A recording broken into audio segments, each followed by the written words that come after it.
Sam is on his way. He'll jump in when he can. Honestly, it's such an important topic. It's one of the like most underlooked and underrated topic. It's just like emotional regulation as a whole and as it relates to food. So what we'll do is we'll give it another like 2 minutes or so before we dive into the presentation. Tanya, I'd love to know just from like your own experience first of all. Like, is this something that you've ever struggled with yourself? Yes, definitely. And that was something that I became familiar with when I was doing my weight loss journey back in 2019. Um, and I didn't know what was happening. I always thought, oh, I just need more discipline. I just need more willpower until I personally also got a coach and got to the point where I was just tuned in a little bit more with what is actually happening, that eating that I was thinking that it's just a willpower was actually a coping tool that I developed over time. And it was all basically coming from the point that lower inner right breast. That I was just trying to avoid what is actually happening. And the food was basically just me coping with things that are coming up. When I became a little bit more aware of what is actually happening on the surface, the journey became a little bit more easy, more understandable, and I was able to see the difference. Is it a hunger or am I avoiding some kind of emotion right now? And I think this is the most important thing. Checking in with you before checking in with yourself before you eat. That difference is very important. Sure. If you're okay, I know I'm putting you on the spot here, so please tell me to go away. Could you like dive when you started to go on this journey of like just being more aware of your emotions and what was popping up, like in that period of your life, like what exactly was going on for you? What were the triggers that were popping up? So the triggers that were, I think I was at that moment, I know I was going through a big change. So, for example, you move cities or you move, I don't know, houses, there's something going on. And if we don't address that, whatever might be happening, we will be finding a ways to suit that. So that was happening. And I started journaling, to be completely honest with you. I just started putting my thoughts on paper and just becoming aware what is coming up. And what was really funny is 5 minutes of that putting on paper, or I don't know, record a voice message for yourself. It came to the point where after this 5 minutes, I actually forgot that I had a hunger cue. I thought it's hunger. So that is personally what helped me a lot.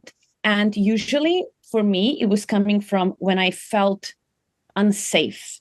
And not just unsafe thinking I'm in a danger. It's more like we develop this comfort that we actually feel comfortable in. And when we don't have that, sometimes place is a comfort. And when I didn't have that, because I was also moving, it was coming up in a way that I thought, oh, I need food, when actually I just needed to create my own comfort in the place I was at. Is that too deep? That's precisely what I was digging for. That's precisely what I was digging for. Yeah, wonderful. So it was like a lack of security there, or a lack of control, or whatever it was. There was something there, and like this is the overarching thing that pops up as a whole. Is like when we're dealing with anything like this, it's never a food thing. The food is just a consequence. The food is just a consequence. It's just a coping mechanism, and we can look at like one, just developing that bit of awareness, having like better skills to like notice the thoughts and feelings that are popping up for us, and then having a potential solution to put in place. And that's what this entire talk is going to be on. David, how about yourself? So I definitely went through a stage. Obviously, in university, there was a lot of stress, especially in my postgrad.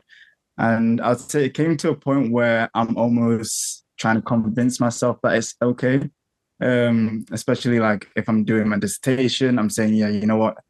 I need to be able to revive my brain a little bit. I need to be able to go get a snack. And it would always be going to on an unhealthy snack. And that's also not just because of myself, but also my surroundings. The people that I'm with, we all convince ourselves, yeah, we deserve like a pizza right now. Or we deserve this fast food right now. Until I could say, okay, you know what? I'm actually going to try and have an alternative meal. and at least be able to, I don't know, meal prep something that I could take as well, as long that I can at least switch over to that rather than going for pizza. So I would say awareness was one of them, realizing, okay, I'm actually only convincing myself because I'm probably stressed out because of the dissertation, until I realize, okay, I can switch it over to an alternative, go for something better that's still going to allow me to obviously still make progress as well. Because I had my shoot last year in September. So yeah, I needed to stay on top of it, and getting pizza wasn't the best option at all. So making sure that, okay, when I realize that I am stressed, I've got an alternative that I can go to, that helps me a lot. So it's having a plan there, and Yeah. having a plan, but it's also something that's like quick and easy. One of the core features when we're stressed out, it's short-term thinking. Short-term thinking, it's like, I want a solution now. I want to feel different now. Or just, I essentially don't want this experience that I'm having right now. I want to have some degree of a distraction there. Is essentially what's popping up. Okay, right. Let's dive into the presentation, and I'll share a little bit about like my own experiences as well. This is something that I have struggled with as well, and I think like when you get into like chasing a physique goal as a whole, you start to kind of view things differently. A lot for the good. The majority is for the good. The vast majority is for the good. But there can be like little like negative consequences of it. Like if you're more like physique orientated, you'll do more like social comparison. Like you'll see more individuals on social media, and you'll be like, well, I don't look like that. Like I must be inferior. I must lack the willpower that individual does. Like, and these things that we know aren't actually helpful for our own adherence. So this is our topic here on tools to overcome emotional eating. If you would like to be in with a chance of winning €100 or £100, so like I don't know what that is in dollars, it's a little bit more, £100 gift voucher to Ghost, the supplement store, all you need to do is grab a quick little image of this, stick it up on your Instagram story, tag KMAC, tag your coach, and then you'll be entered into the draw. I'll leave this here for 2 minutes as I chat through a bit of like a disclaimer, where like the reality of the situation is like, based on like the statistics of guys, I'll put it on the my thing. Based on like the probabilities of individuals having like eating disorders, like more than likely there's individuals who are part of the KMAC process that have had one in the past. It's just the reality of the situation. It would be really, really unlikely that isn't the case. And one of the big things here is that is not what we specialize in. There's individuals, there's dietitians and psychotherapists that specialize with that will give you the very, very best treatment. So I think it's really important, just as a general statement, for anybody who's watching this or watching this back as well, like maybe it is the case that you have to go and seek some external help, because fat loss seems like a good solution. Oh, I've got problems with my nutrition habits. I've got a little bit of like binge eating. I need a personal trainer. I need a personal trainer. When like sometimes that is the case, because PTs are wonderful. If I do say so myself, like we can really help you build like structure and routine and give you like that knowledge and that guidance. But if you've got a deeper rooted like psychological problem that's popping up for you, I think that's something that you have to go and get rectified by the relevant medical professional. And again, just before we dive into all of the tools that can be helpful, I think it's really, really important that we do rectify that, or we do acknowledge that. Sorry, I just wanted to add on top of that, if you don't mind. Sure, yeah. I feel like how we know whether we are being, I don't know, restricted by our own pattern is if you consistently find yourself being at the beginning of the fitness journey, right? You started, then obviously overeating or whatever emotional eating gets in the way, and you're constantly in that same pattern. And like every month you start from the beginning, every year, this pattern will keep on repeating until you recognize it, no matter what it is, whether you need maybe adjusting your nutritional habits, maybe calming down your nervous system a little bit. This will keep repeating until you recognize it, right? And that's how you will know. That's the time to recognize it, if you keep on repeating the pattern. Absolutely. Absolutely. So there is a distinction between like clinical binge eating disorder or any of the disordered iterations of eating and just overeating. Like we all overeat from time to time. I know I will overeat from time to time. And this can be like a nice way of like deciding what's driving this. And this is like a food journal. So if you were to do like CBTE, so cognitive behavioral therapy for eating disorders, like this is one of the tools that we can use. And because there's degrees to disordered eating. Like it's not just like, oh, okay, I have an eating disorder or I don't, I'm fine. There's degrees to it. We can have like suboptimal relationship with food is what we can have. And I think like a tool like this can be really, really helpful in just in noticing our nutrition behaviors. Apologies, a little touch sleep deprived. I'm noticing that I'm stuttering a little touch more than usual. Anyway, okay, so tracking something like time, the meal that you're after consuming, your hunger, your mood, where you were, and who you're with. This can be a really nice way of starting to like explore your behavioral patterns and what's popping up for you. So there's multiple things that could pop up here. One thing that you could notice is you have breakfast at 8 a.m. and then you have lunch at 1 o'clock and then you don't eat your next meal until 8 p.m. that evening. And then when you go and eat that last meal, you overconsume there. But you've after gone 7 hours without consuming food. So one, that's valuable information that maybe, okay, I need to get another meal in here at some stage, maybe 3 or 4 o'clock. But also, like, if we have that like a long period of time without eating, by the time we get around to eating, by the time our hunger actually catches up on us, we're absolutely ravenous. When we're absolutely ravenous, we'll just eat the first thing that comes to hand. And if you have meals prepped and organized, like wonderful, that's great. But if you don't, because the odd time you're not going to have meals prepped and organized, you will just start putting stuff in your face. Well, same. I think we're all kind of guilty of that. If you go a really long stretch of time without consuming, you'll just put something in your face the second that you get the time to do it. So trying to create some meal timings and having some like windows there, just because this is real life here. Things are going to be imperfect. So trying to have them windows of, okay, I'm going to have breakfast between 8 and 9. I'm going to have lunch between 1 and 2. I'll have a snack between 4 and 5, and then I'll have my dinner between 7 and 8, or whatever that looks like for you, whatever your life looks like there. Then looking at the meals that you're after consuming. So something that you might notice is, let's say you're overeating in the evening here. But what happens is for breakfast, you have egg whites and eggs.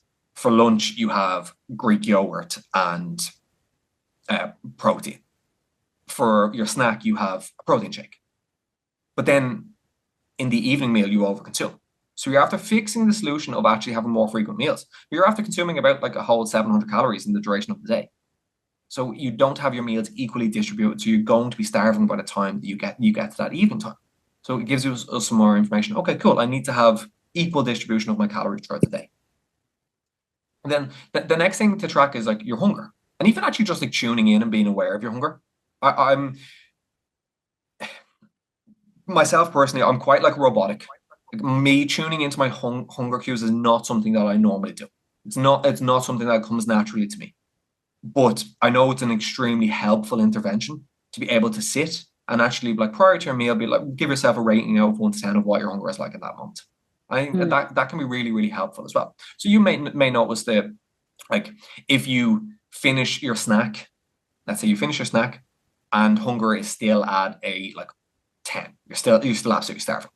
Then, okay, I need to bulk out that snack a little touch more. And then mood, just tracking your mood out of 10, what your mood is like, and seeing the relationship between your mood and when you're over consuming as well.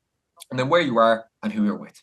A lot of the time, like when it comes to over consuming and emotional eating, it's done by ourselves. It's done alone.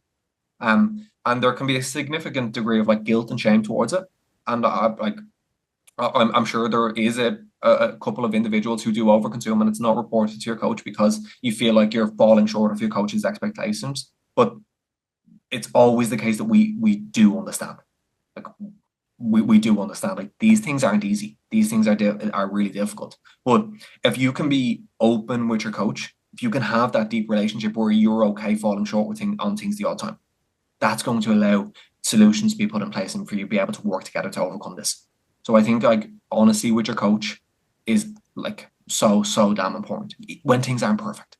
Like, it's great when we have good weeks, but when we're having terrible weeks, actually explaining the extent of the terrible weeks as well, I think is really damn important. So A food journal like this can be really, really helpful. Mark out your times, the meals, hunger, mood, who and where you're with, and you'll be able to start to piece together like common trends that pop up. Because these behaviors generally they repeat each other. It doesn't just happen once. It happens on a regular basis. So if we can fix one of these things, then we can fix it happening 4 times a month or however frequently a month it's happening. So I really like this as a way of thinking about like our habits and our behaviors, and it's the cue, routine, reward loop, where we have a cue, which is an emotional stressor. We've a cue of an emotional stressor, and these emotional stressors are always going to pop up. They're just part of life, and we need to be able to have better solutions and strategies in place there. So just even noticing your cue, routine, reward of like, okay, I get this cue of I like. That's it. I sleep in. I sleep in, and I then get this feeling of like temporary satisfaction over the fact that I get stay in bed a little bit more.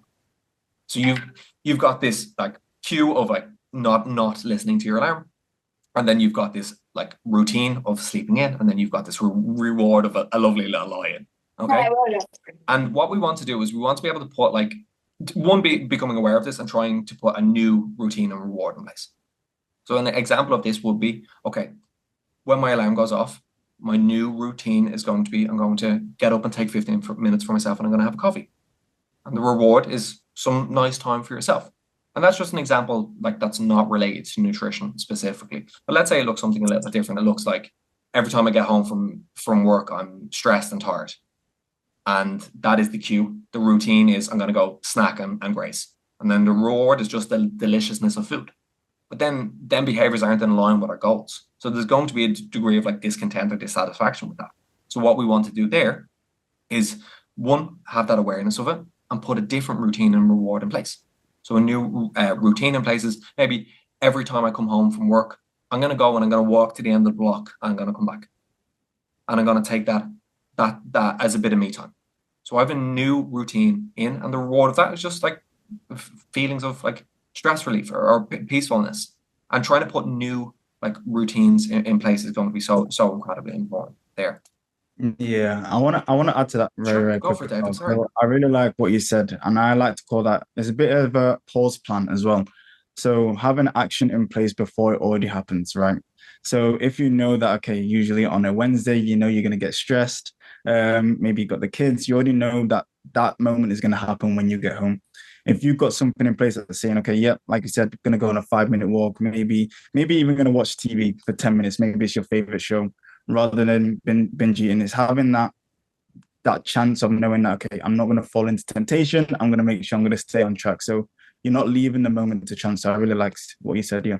Okay, and it ties into this topic perfectly of urge surfing, of pausing. Like the art of being able to catch yourself when you're in that short-term thinking and being able to take a minute. That's it. It's one of the most important skills that you can develop. And let's say, for example, you have this emotion, or if it's a craving that arises, okay? You have this emotion that arises. What you want to do is you want to surf that urge of, I get this emotion that rises and it amplifies. Like a craving would as well. This applies to cravings. So that craving is going to amplify and increase, and then all of a sudden it's going to dissipate and drop off. And if we can learn to pause, like it's going to be really damn helpful. It's essentially a bit of mindfulness. And Tanya, on that, do you have any like helpful ways of integrating a little bit of like mindfulness into our life? So I usually just give advice, which I do my best to implement as well, is even just slowing down and trying some deep breaths in and out. You would be surprised of how well that works, just that pause. Because what is important here is, like David mentioned, is that pause. When you feel a strong craving, you have that in your brain, act now. And in this moment, you're not saying to yourself, don't eat, you're just saying, let me just explore this a little bit. So I talk to myself a lot, like in my brain, obviously, in my mind. And I just say to myself, okay, let's see what's happening here. This feeling from before, let's explore it. So I literally just close my eyes and I can do a couple of breaths in. Another one that I usually try is, let me go on a walk first, like you did mention here. see what happens when I'm back. Or let me have a warm tea, something that gives me comfort. I mentioned before emotional eating, in my case, was driven by not feeling, I don't know, comfortable or comfort in my space. Warm tea gave me that comfort. I had warm tea. I felt nice and, fuzzy warm. Again, I was able to serve that urge. So I just think it's pausing and tuning into ourselves, because majority of the times it comes from being disconnected from ourselves.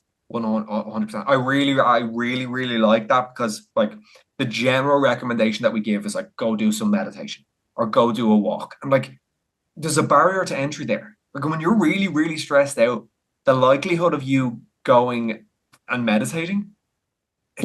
Also, if you're at work, and also if you're at work, you can't just say to your boss, "Hi, I'm just gonna go for a walk. Like, let me pop out. I'll be back in 10."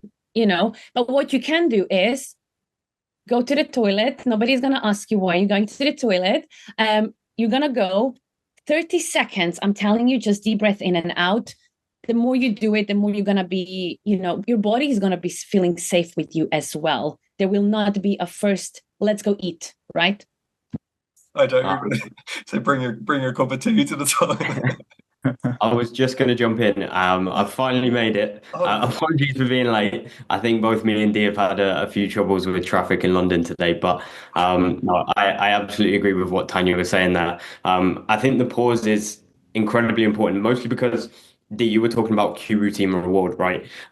You can also phrase that as kind of thought, feeling, behavior, or you can phrase that as, sometimes my clients might have heard me say ABCs, things like that, right? And the main thing is kind of separating that thought and the behavior. Very, very often what we can do is go, okay, I've got a thought that I'm very, very stressed. Let me jump straight to that behavior that we've experienced in the past that's given us that kind of acute relief, that acute feeling of joy, deliciousness, things like that, right?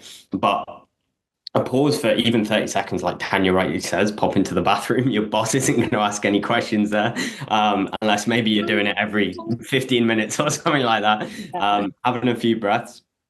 That just creates that short period of separation between the thought that you're having and acting upon that behavior. And then it gives you that opportunity to then intervene, right? 100%. And as you touched on there, like the CBT loop, cognitive behavioral therapy loop, of how our thoughts, feelings, and behaviors are all intertwined. And in order to fix the behavioral stuff, so that's what we do. Like we're all solution focused. It's like, here's what would help here.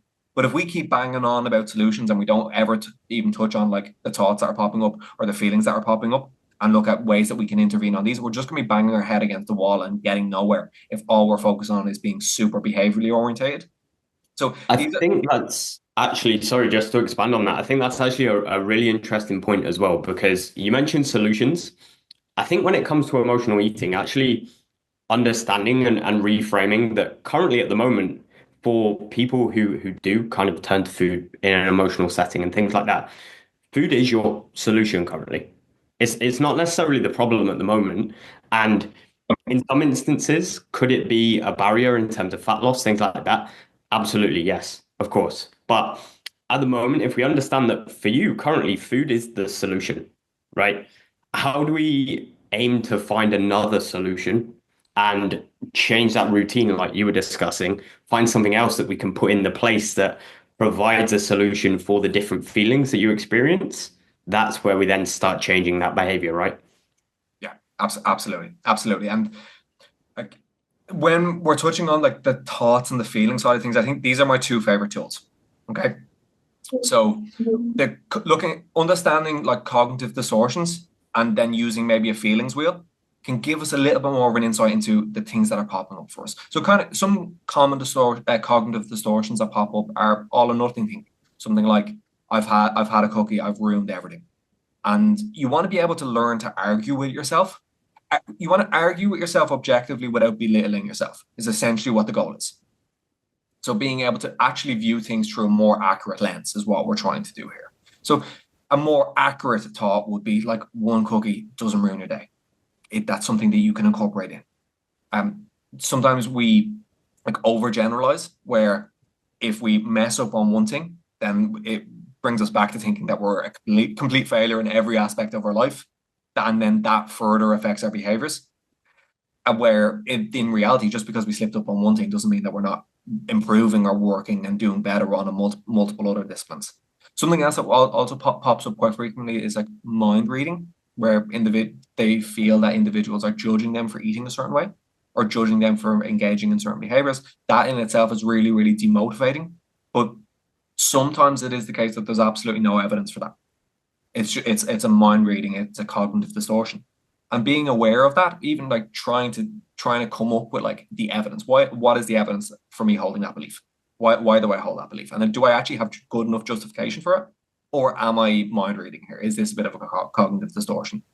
And then something else that pops up is catastrophizing, where an individual goes off plan a little touch, scale weight goes up a little touch, and it's the end of the world. I've undone my month of consistency. When being able to zoom out and view the month as a success as a whole, it's a more objective way of viewing things. And it is a really helpful thought pattern to try and integrate. And this is another tool that I would recommend. Just have a Google of it or grab a quick screenshot of it there. So sometimes on the feeling side of things, like having the feelings wheel here can allow you to identify what is actually going on. Because I know personally, I have about 3 moods. Maybe, yeah, I've about three moods. I'm like, sorry, this is not just you, that's man. Fair. Okay. Well, I'm either in good form or I'm in bad form. And like that's not super helpful, because if we are more specific on this, we can actually begin to grapple with what's going on. So when we are having negative feelings that are popping up, using something like the feelings wheel, being a little bit more specific. Let's say I have a period of low mood. Am I sad, angry, disgusted, fearful? What's going on? Looking at them, am I feeling more anxious or am I insecure? Or like, am I feeling bitter? Like being able to break these down, it then gives us something to grapple with and deal with. So I think that the feelings wheel is such an underrated tool. It's just a really popular tool used in like the psychology realm or the psychotherapy realm. So definitely something I would think about integrating in, because if you can notice one, the cognitive distortions that are popping up for you, but also the actual feelings that are popping up for you, they give you something to navigate and deal with. Okay. Sam, how are you on your feelings? Do you have like a whole two of them as well? Just a couple. We could probably narrow it down to the one, to be honest.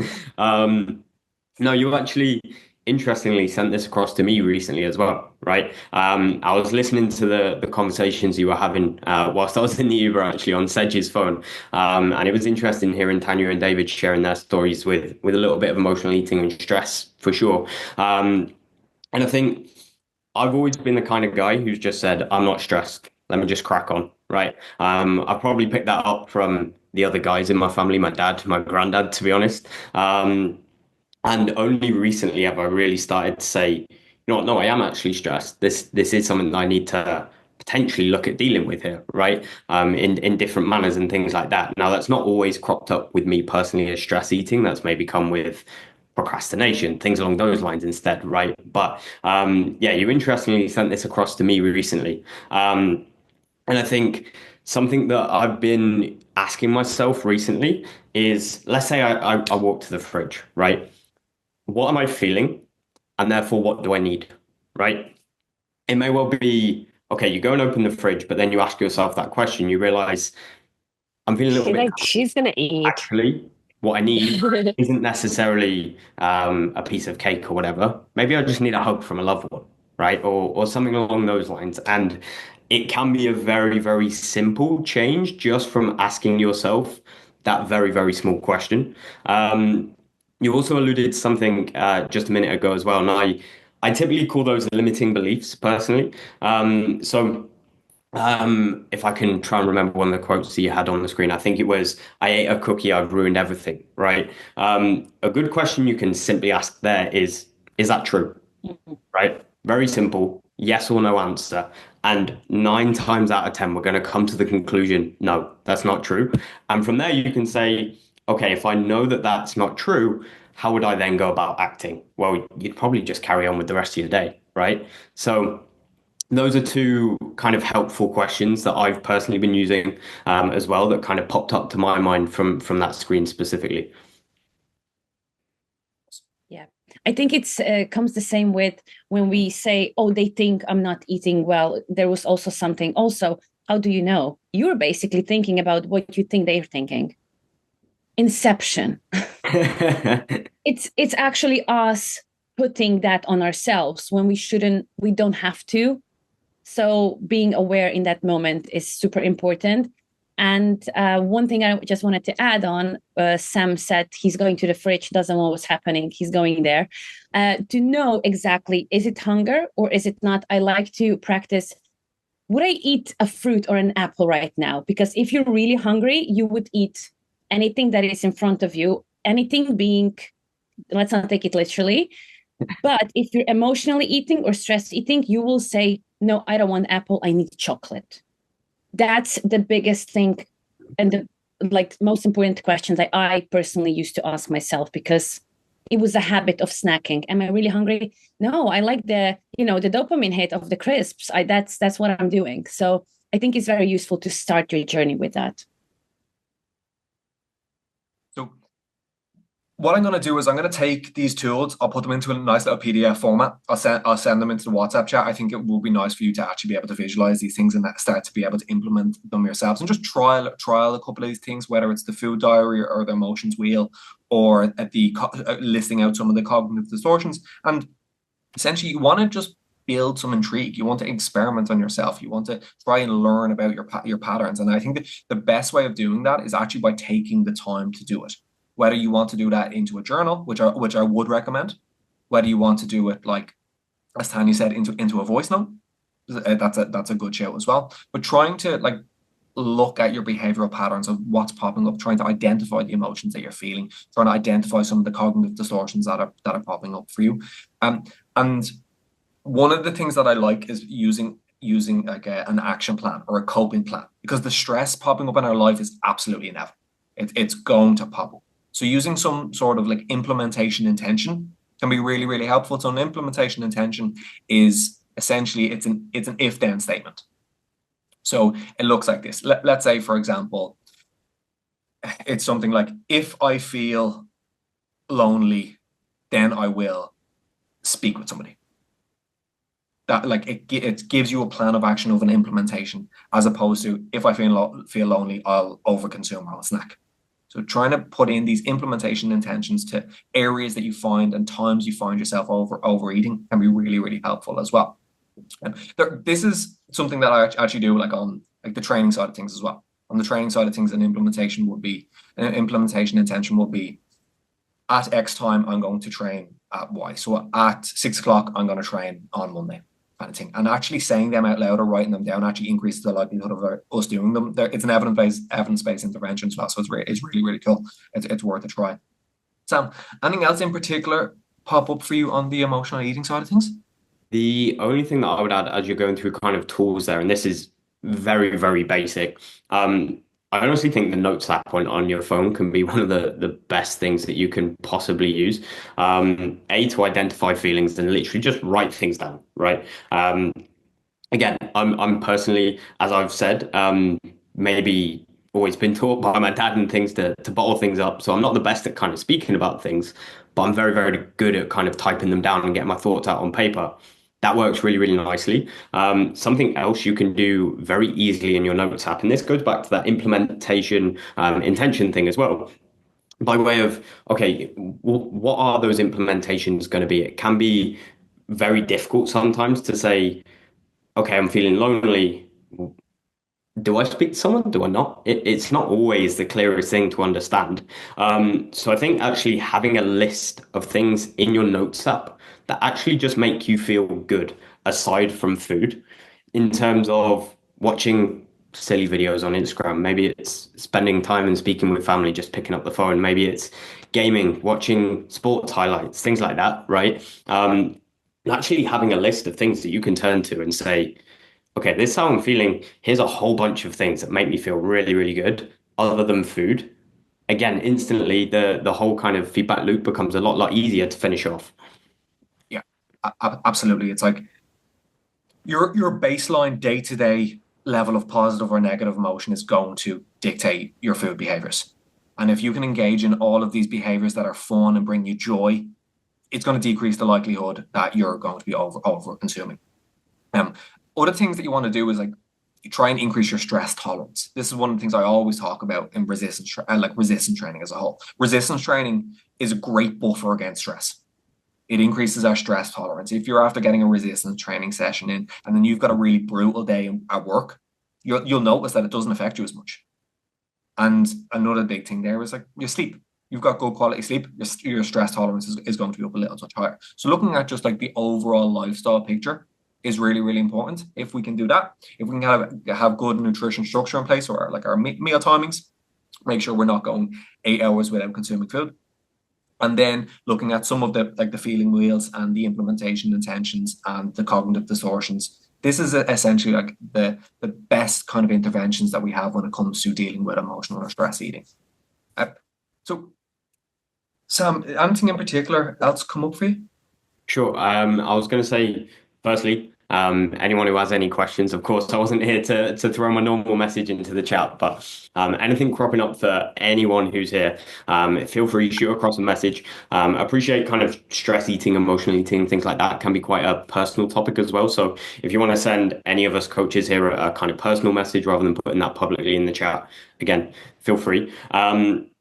You mentioned stress tolerance there. Something that I like to kind of discuss is kind of how we visualize that, right? And I think I mentioned this to you recently as well. You can almost view your individual stress tolerance as kind of like a bucket, right? And this is something that I've discussed with some of my clients recently too. Some people are going to have kind of like a shot glass, right? And not really be able to tolerate much stress at all. Some people may have an absolute reservoir, right? And that's going to vary person to person, but let's standardize that as a bucket, right? Sometimes in life, stress is going to be pouring into that. So we can almost imagine there's a tap above it, right? Sometimes that tap's going to be full flow, work stress, family stress, all kinds of different things, right? Sometimes it's literally going to be dripping, right? And understanding that we do have a certain tolerance, yes, we can increase that in certain manners. But realizing when more stresses are coming in and saying, okay, we don't want this bucket to overflow because that's what then maybe leads to other behaviors that we don't necessarily want to engage in. How do we start to empty this bucket? How do we start to drill some holes in the bottom, pour some of that water out and engage in hobbies, things like that I've just mentioned, which you enjoy, to actually just help alleviate some of that pressure that's building up? Again, that can go a long, long way as well, just alongside actually developing that kind of tolerance as well. Yeah, I really like that as an analogy as well. And something that just popped into my mind there is sometimes we hold on to behaviors and habits that served us at one stage in our life that no longer serve us. So we had coping strategies for a more difficult period in our life, whether it was a decade ago or last year. We developed coping strategies then that served us well, that helped us to deal with a situation that we were in. And now we're no longer in that situation, but we still have them behaviors. And I think, Tanya, this is something that resonates with you, is it? Yeah. No, basically just wanted to say that this is where it's really important, I think, to know your own needs, and then having strategies to meet those needs. For example, as I mentioned before, in mine, need for safety. And what kind of safety? It can be emotional safety. It can be just the comfort of your own home. And then knowing how to meet those. Obviously, I had to become aware that eating is not the only way to meet those. Some people have the need to feel heard, feel seen, etc. And then having multiple strategies, as you guys mentioned before, just changing how you used to be meeting those things. And that was one of the most important things on my journey, knowing that one way is not the only way to meet my needs. And I have control of how I choose to meet them in the future. Sure. So I've actually had a question just come through, and in terms of kind of how we negotiate emotional eating when, let's say, after Easter or something like that, candies are very, very readily available. There's a lot of things kind of in your face, in the house, things like that. So I think for me, this instantly comes to a kind of adjusting your environment a little bit, understanding that, yes, we have these emotional strategies as well. David, I'll actually come to you on this one here. Is there anything in particular that you would turn to by way of thinking about kind of adjusting your environment? So let's say it's just been Halloween, it's just been Easter, things like that. Candies are readily available. How would you look at kind of tackling that scenario? The best way and the easiest way, I know many people won't want to hear it, but get it out of sight because you're just going to keep falling for it. Like you already know where it is, right? Even if you do try and hide it, you've hid it yourself, so you know where it is. So the best thing is to do at least, obviously, if the kids want it, leave enough for the kids, but just try and get rid of the rest because you will fall into that temptation of going for the rest of the sweets. I've done it myself where I've had to get rid of a lot of food, knowing that I know it is the best thing you can do. If you don't want to hide it, someone else can hide it from you, and then that's how you can approach it from there. I thought you were going to say just eat it all in one sitting and don't do pick up. Or you do, eat it all in one day and then you'll be fine. It doesn't go into the next day. No, let's not do that on our topic of emotional eating. Yeah. So actually, this is not necessarily something I'm not super comfortable talking about these things either. To be fair, but like Tanya, when you opened up, I was like, yeah, good for you. I struggled with this quite a bit in my younger years. So when I was like bodybuilding back when I was only a kid, like I really and truly was. Shouldn't have been bodybuilding in the first place. I don't know what I was doing, to be fair. So when I was back like 18, because you get sucked into it. Your Instagram becomes this is what everybody's doing kind of thing. And you kind of get tied up in your identity. And one of the things that like is a good and a bad thing about myself is the standards that I have for myself. Like my standards that I have for myself are through the roof to the point where it's debilitating sometimes because you can feel like you're consistently falling short of it, even though you're doing excellent. And this was one of the things that popped up for me, where I had this standard and expectation that I was setting for myself, and I was falling short of this expectation. And every time I was falling short of the expectation, that was driving me to overconsume. And then I fell into the trap of, okay, I've overconsumed. What I need to do now is I need to push harder. I need to push harder. And I fell into this cycle of like overconsuming and then underconsuming and overconsuming and fall into this really negative spiral. And like, it's not a fun time. It's not a fun time, and you need to catch yourself early. You need to communicate with your coach. When I was that age, like I wasn't working with a coach. I wasn't working with a coach. I didn't necessarily know what I was doing until it was too late, because it's the natural thing that we do. Well, if I've overconsumed, then I'll just under restrict the next day, and then all of a sudden you build and spiral down on this. And it's really important that if this is something that is popping up for you, like it's something you communicate with your coach. I think that's so damn important. On that topic, it's very important to be honest with your coach. No matter what's going on, we are here. We all went through it, and we understand. And it's actually gonna help us understand you better. The more specific you are, the more you tell us, the better, and the more successful you will actually be. 100%. Yeah, I'll go on that as well. Like, be as transparent as you can. A lot of my clients will know as soon as you are feeling tempted to send me a message, or if you do have a cookie, or if you do have something you're not meant to, or that you fall into, send me a message saying that you've done it, because I'm sure you don't want to send me 20 messages in a week saying, yeah, I've had a cookie. At least you have that mindset of thinking, okay, I'm going to cut down, or at least going to fall away from it. And also, when we speak about what we are potentially ashamed of, that shame disappears because you actually faced it. Yeah. You said, I had that cookie.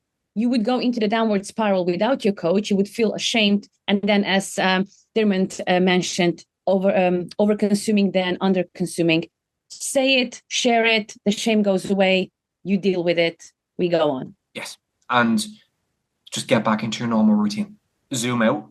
One bad day out of a really successful month is still a successful month.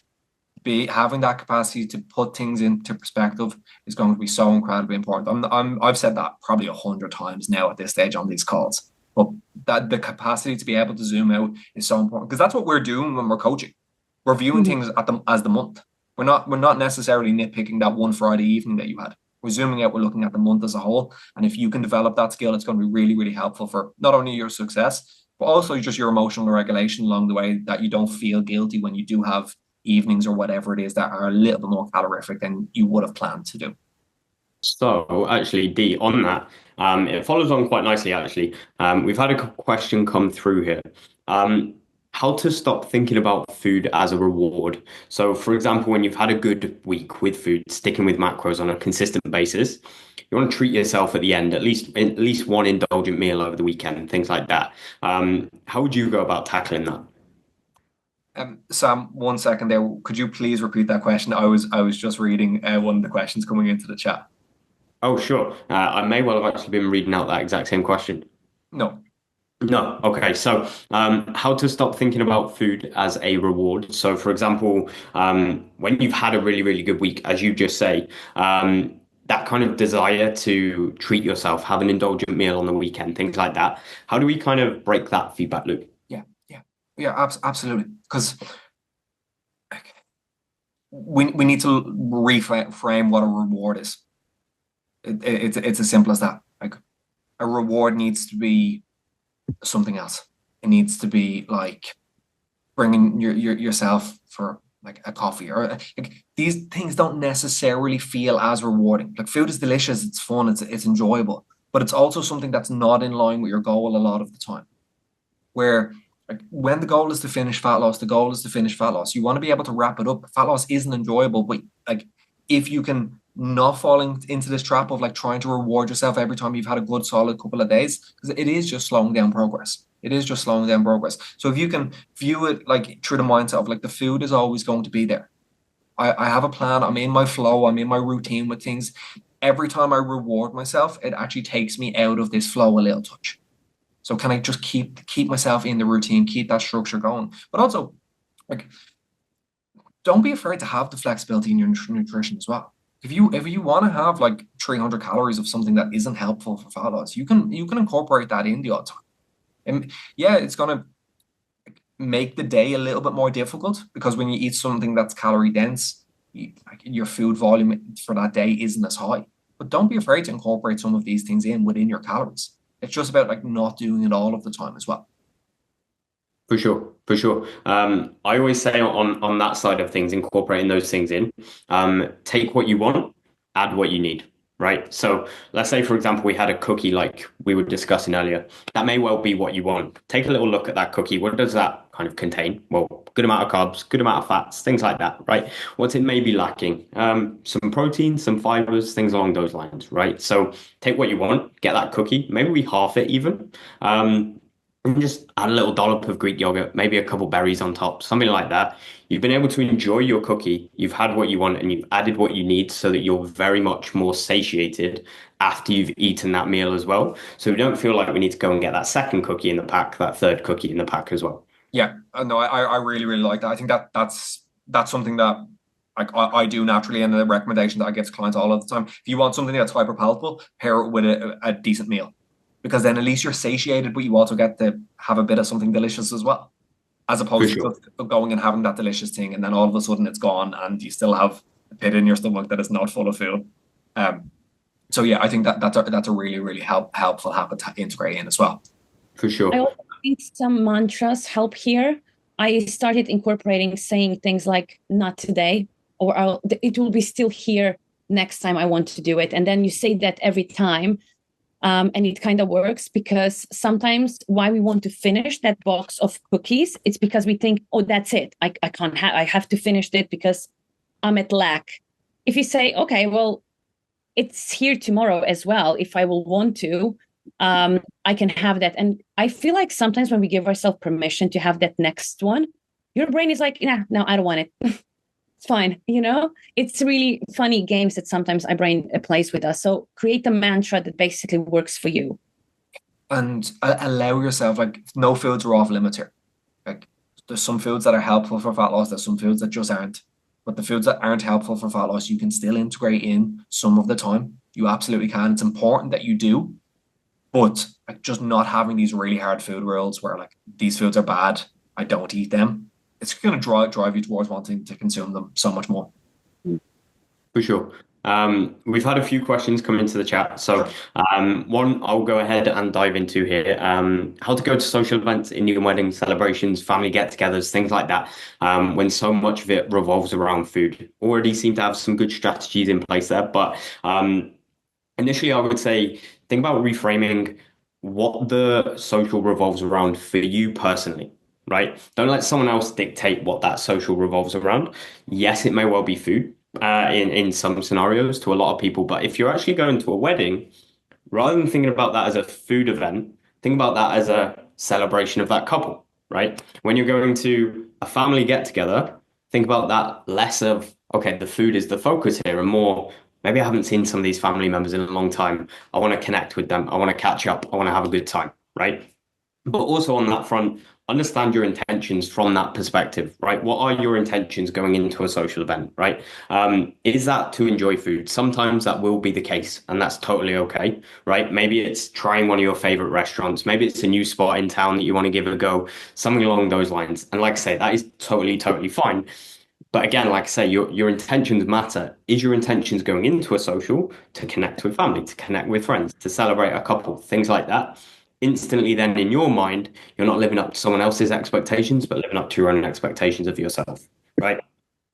Anything anyone wanted to add to that? Smashed it. Cool. Tanya, I will come to you on this one actually. Working 12 hours overnight. When coming home in the morning, sometimes feeling like can't necessarily sleep until we've eaten something, and maybe we end up overeating, and it feels like a kind of negative combo there in that sense. Any tips on what you would potentially lean into eating to kind of avoid that guilt feeling, but also just feeling like you can go to sleep kind of satiated as well? Well, I think this one actually goes back to what Dermot was talking about, just having too long, maybe between eating. Obviously, you are working, so there is no, I always just say preparation is the main step I would ask here. If that doesn't work, then go explore it a little bit more. But maybe, is it possible that if you have a day in the week when you're able to meal prep, maybe freeze those meals? So when you get back, you are able, you already have this kind of safety, safety blanket that you're going to get back to, okay, I have my meal, that creates a little bit, obviously less stress because you don't want to stress yourself out with thinking then about food. Because at that point, you might just say like, oh, I don't care. Let me just have first thing. So I would first say prepare, see if that works. So just making sure that the basics are there, you have something to fall onto. That's my main thing. See, it's a perfect recipe for overeating. Like you're sleep deprived. Like you're sleep deprived. Your decision making capacity is going to be impaired. You're hungry. It's the perfect combination there. So yeah, trying to have like a meal that's ready for you at home. Maybe even something like oats and some protein powder and some berries. Big voluminous meal there that you can have. It's going to be 400 calories. It's going to be something that can fit into your macros. It's an enjoyable meal as well. It feels like kind of like a late night snack kind of thing. Something like that, I think, will be worth trialing and integrating in. Yeah, and having snacks in your pocket. I walk everywhere with cheese strings and with protein bars. I just don't want to get to the point where I'm hungry, and nobody around me wants that. So just I would say, prepare with that. And I see that one of the clients actually gave the advice as well. Just be prepared, have little snacks with you. Wonderful. Awesome. For sure. Yeah, no, appreciate you sharing as well, Isha. Some nice tips in there. I think what Tanya was kind of alluded to was what I like to call don't find yourself in a food emergency, right? Where you're really, really hungry, you're sleep deprived all at the same time, and don't allow that kind of perfect recipe to crop up in that sense. So if that does mean having something small on you or something along those lines, that's always going to be beneficial. David, I'll come to you on this one here. Neil's just dropped a little message. If you did have a stress, a cheat meal, or a social, is the best recovery to just go straight back to your macros or to reduce for the following day or two to make up for it? So in terms of when you go to that, I would say still try and stick to the basics of trying to get back to your macros because you still want to get back into that routine. Obviously, if you're trying to reduce it, maybe if you have a social on the weekend, you're starting to bank there as well if you really need to. If not, I'd say get back into the routine. Obviously, that 1 or 2 days where you have gone over, or just the one day, the cheat meal, it's not going to make a massive massive difference. I would say just getting back into your routine and making sure you're staying alongside with your macros there as well. And it'd be best, obviously, if you've already meal prepped, then it's already going to be there already. So yeah, that's the best thing. No, for sure. I'd 100% agree, to be honest, Neil. I would essentially just go straight back to it. If we're going to prep for a social, I would like to do that kind of ahead of time. Mostly from the standpoint that if we go ahead and really, really indulge, and then afterwards we feel like we have to restrict to make up for that. Not in everyone, but in some individuals, that can lead to a little bit of a binge restrict cycle by way of we really, really heavily indulge, then we massively restrict. Because we've massively restricted, we feel like we have to binge again. And that can be a kind of problematic feedback loop in that sense. So, like I say, if we have got a social, I would much rather kind of do the prep ahead of time rather than after the fact. So for me personally, it would always be a case of just get straight back to your macros, do what's been working for you, and get back to it. And do the leg day straight after the cheat meal. You're gonna Yeah, have a good session. Put them carbs to some good use. Yeah, take advantage of that. You're gonna be lifting heavy. For sure. Awesome. Well, that is us for today, unless there's any more questions in the chat. I just can't see the chat at the moment. No, that is everything that has come through. Awesome. Awesome. Well, if you want to grab a quick photo of this, stick it up on your Instagram story, tag K-Mac Fitness, tag your coach, and you'll be entered into a draw to win a £100 voucher for Ghost supplements. Sam, do you have a favorite Ghost protein powder? To be honest, there was one that we had at Alphaland in one of the smoothies. I think it was a coconut cereal milk or something like that. It was in like a pina colada style smoothie. Honestly, unreal. I'm not normally a coconut fan, but unbelievable. Very good. I never tried one. I'm looking forward to trying one. I think the cereal milk, well, I've only used the vegan ones. The cereal milk is a decent one. I'm waiting on some actually arriving, so I'll be able to give you a few more insights after. I think I've got choc chip cookie on the way, chocolate on the way, cereal milk on the way. Kirst ordered peanut butter cereal milk. I'm not going to try that. I don't like peanut butter. But I've tried that as well. I think that. Yeah, of course you have. Oh, you can't get enough. Love a bit of peanut butter. But yeah, I think in the US you've got Chips Ahoy and Oreo as well, so take advantage of those. We don't get them in the UK. Awesome, guys. Well, that is us for today. Thank you all so very much for coming. What I'll do is, when I'm sending over the recording, I send over a PDF with a workbook that you can work through. Just some tools and tips there. I think that's really, really helpful. But other than that, thank you all for coming. Hope you have an absolutely lovely rest of your week. Chat to you soon.